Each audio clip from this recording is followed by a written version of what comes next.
All right, welcome to week 9 of college football. It's your boy K-Stang, man. I'm back in this thing, making another video, which I like to do a lot, man. It's good to just talk about college football with you all, my viewers, or our viewers, and just give a brief analysis, give a quick update of how teams are, where we are in the season. I mean, it's week 9. There's only it's only 3 more games left to be played within college football, and then the playoffs do start. I mean, it's happening. It's gaining. The momentum is gaining upon us, man. But let's just talk about these games, man. Pittsburgh Steelers are number 18 in the nation. They played Syracuse. Kyle McCord is their quarterback, and Pittsburgh is still undefeated. Obviously, Clemson does play Pittsburgh, and I do think we will beat them. Hopefully, catapulting us to have at least a top 25 win before our record is finalized before the playoff. And Pittsburgh beat them 41-13. So we're not even going to look at the Syracuse offense because that would be an utter waste of time. But L. Holstein for the Pittsburgh Steelers. The Pittsburgh Panthers, actually, they're 7-0, went 11 for 15, 108 yards, 2 touchdowns. Desmond Reed went 11 for 47. They didn't have a running game, and like I preach, you have to have a running game, man. You have to have a running game to perform very well. They spread the ball around pretty much. Each receiver had about 3 catches for about 30 yards. So they spread the ball around like no other. So that means the Steelers, God, dog, I'm thinking about NFL. The Syracuse Orange defense wasn't that great. But I would just like to highlight the Pittsburgh Steelers. Oh my goodness. The Pittsburgh Panthers beat the Syracuse Orange 41-13. Man, Boise State and the and what is his name? His name. Let me look. Sorry. Sean Genty. 33 carries for 128 yards and a touchdown. That boy is doing his thing. He's the leading candidate for Heisman right now, along with Shedeur Sanders, Dylan Gabriel, Travis Hunter. Those boys are playing as well.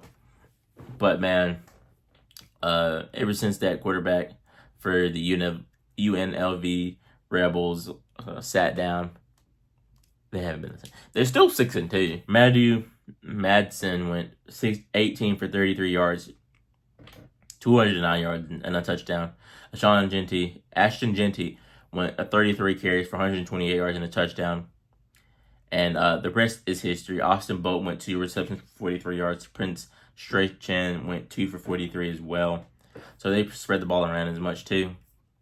Obviously, this isn't really any competition for the Boise State Broncos because the Rebels aren't in playoff contention as of this moment. Last time I saw them, they were ranked like number 25. But as of right now, man, they ain't really doing too much.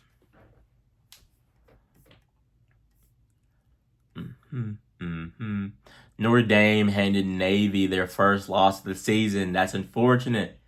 The Navy went down, man. They're now 6-1. Notre Dame Fighting Irish are now 7-1, number 8 team in the nation. Man, Riley Leonard, man, has been playing unbelievable for the Notre Dame Fighting Irish. 13 for 21, 66% completion, 178 yards, 2 touchdowns, man. He's been balling out. Jeremiah Love went 12 for 102 yards, 2 touchdowns. Riley Leonard had 83 scramble yards and a touchdown. Kadreen Young went 10 for 52. Jadarian Price went 5 for 19. And it's all rushing. Then receiving. Jordan Fowson went 4 for 52. Bo Collins went 2 for 42 and a touchdown. Jaden Greathouse went 1 for 42. So, I mean, they were throwing the ball left and right. I mean, each receiver was getting the ball. I mean, catch, turn around, right. Catch, turn around, right. Catch, tuck, duck. Catch, tuck, duck. I mean, they did what they were supposed to do, but man, I think the Notre Dame defense was just putting the beating on them, like no other. When you actually play competition, like top 10, top 15 competition, you're in trouble. And the midshipmen found that out. Moving on. Oklahoma lost to Ole Miss, and obviously I kind of expected this. Oklahoma is just a shell of themselves at this point in time. They're 4-4 under Brent Venables. Under Brent Venables. And I think Lane Kiffin is the coach for the Rebels, if I'm not mistaken. Yep, I was right. Lane Kiffin is the coach for the Rebels. As of right now, Jackson Arnold went 22 for 31, 182 yards and 2 touchdowns. So he didn't have a terrible game, but I think he had a terrible game because he did not win the game. If you don't win the game, you played terrible. Because how you can't say I almost won. No, you did not almost win. A win is a win. A loss is a loss. Take it in the L column. Javonte Barnes went 16 for 67. Taylor Tatum went 9 for 42. So they had pretty much of a running game. They got over 130 yards worth of carries.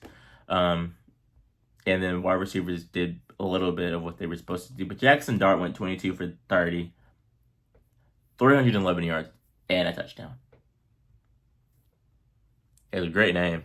But I think he could be playing a little bit better as of right now. He really isn't playing one of the top teams in college football right now.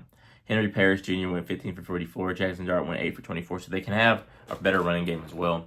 Honestly, when you play these hard teams like Georgia or Alabama or Tennessee, you got to have a running game. You cannot become one-dimensional. Caden Priestcorn went 5 for 71 and a touchdown. Jordan Watkins went 4 for 59. So the Ole Miss Rebels did win 26-14. They're now sitting number 19 within college football. Honestly, let's see. Who else do they play? They play Arkansas. That's a win. They play Georgia. They're losing that game for sure. They play Florida. They play Mississippi State. I don't think they're getting in the playoffs.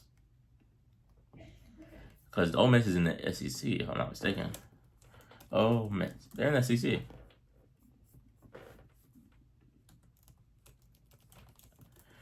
Excuse me, y'all. Yep, they're not in the SEC. They're not getting in the playoffs at this point. Unless they beat Georgia. They are not getting in the playoffs. And there's no way they're beating Georgia. No way. Especially after the tear that Georgia's on right now. They're not beating Georgia. I say that wholeheartedly. They're not beating them. Moving on. Washington played Indiana. Indiana's number 13 in the nation.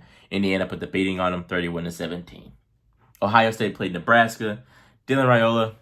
And that last drive was terrible. Was trash. Absolute trash. Matt Rule, that's why you got fired from the Panthers. Because that's trash. Tell me how you have a chance to beat a number 5, top 5 team in the nation, and you come up with that game plan right there. Tell me how. That's abysmal. That's atrocious. That's terrible. Absolutely terrible. Moving on, man. Oregon played Illinois. Oregon beat the brakes off of them, 38-9. But Oregon is the number 1 team in the nation as of right now. I think that's a fluke, honestly. Let's see who Oregon plays. They are still undefeated, though. I will say that. They play Michigan, they win. Maryland, they win. Wisconsin, they win. They don't play nobody. The only team that they played was Ohio State. That's the only team they played. And Boise State. And that's atrocious. When they play another game, for sure, they're not winning. They're a fluke. Fluff. Cotton. Inside of a pillowcase right now. I know it. Dan Lanning, great guy. Love what they're doing there. I don't think they're winning the championship. I don't even think they win their first or second playoff game. Book it. Count it. That's what I'm talking about. BYU played UCF, and honestly, BYU won. I haven't watched too many BYU games, honestly, but they beat them 37-24, and a win is a win. They get the job done. They are number 9. Let's see who they play the rest of the... Because I remember I talked about this.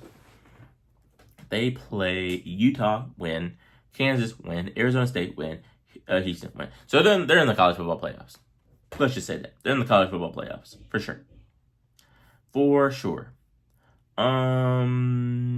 Alabama beat the snot out of Missouri. I mean, they started boogers on them, boy. Boogers. Toilet paper, tissue, paper towels. They wiped them up. But Alabama beat them 34-0. Let's look at Jalen Milroe's numbers within this game because Brady Cook played terrible. 7 for 12 was nasty. Jalen Milroe went 16 for 26, 215 yards, 0 touchdowns, 0 interceptions.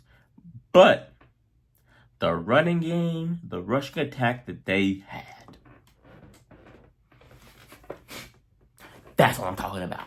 That's the Alabama that I like to see. They're playing with pride. They're playing with confidence. But you have to play with humility as well. Texas barely beat Vanderbilt. Barely. It came down to an onside kick, honestly. And they scratch, they claw, they win. 27-24. Florida State got obliterated by number 5 Miami. Miami is still undefeated as well. 36-14. LSU played Texas A&M. They got mollywopped, dog dragged, and dog walked. They lost 38-23. And LSU is number 16. Let's see who they play. LSU plays for the rest of the season. They play Alabama, loss. They play Texas A&M. Well, they played Texas A&M. They play Florida, win. Vanderbilt. The way that Vanderbilt is looking right now, they're looking scary. They might lose to them. I don't see LSU. I don't see LSU getting in the playoffs. There's just no way. They're down 4 spots as of right now. The last 3 games weren't strong enough. I don't think they're. Definitely not. Penn State plays Wisconsin. They played Wisconsin. Penn State won 28-13. Kansas played Kansas State. Kansas State knocked the dog snot out of them. Beat them 29-27. Kansas State is number 17 in the nation. SMU played Duke. SMU won barely, beating them 28-27. Colorado played Cincinnati, beat them 34-23. Let's look at some of these numbers, man. Colorado, Shedeur Sanders went 25 for 30, 323 yards, 2 touchdowns. That's what I like to see from him. I think he's the best quarterback coming into this NFL draft. Isaiah Auguste, 22 for 91 and a touchdown. Dalen Hayden went 10 for 36. And Shedeur Sanders isn't the most athletic. He only had 1 yard. And see, this is what I'm talking about right here. I had my friend Bryson. We all know Bryson. He says Travis Hunter isn't a top receiver within college football right now. 9 receptions for 153 yards and 2 touchdowns. What does that say? How does that put meat in your crock pot? That's crazy. And he's good on the defensive side of the ball too. If he don't win the Heisman, he's been robbed. Probably will go down as one of the best collegiate football players to ever play this game. Book it. Jimmy Horn, I like Jimmy Horn, man. He went 5 for 78. LaJohntay Wester went 5 for 56. So Colorado's been, and Colorado is ranked. They're ranked 23. That's crazy. I didn't think they would ever be ranked. They are now 6-2, and they're bowl eligible too. Let's see who they have to play for the rest of the year, man. They might not get into the playoffs, but dang. They play Texas Tech, they play Utah, they play Oklahoma State, and they play Kansas. So I don't want to jinx it, but man, they've been on a tear, 6-2, man. 6-2. If they end the season with a winning record, with that drastic of a win to loss ratio, man, prime time.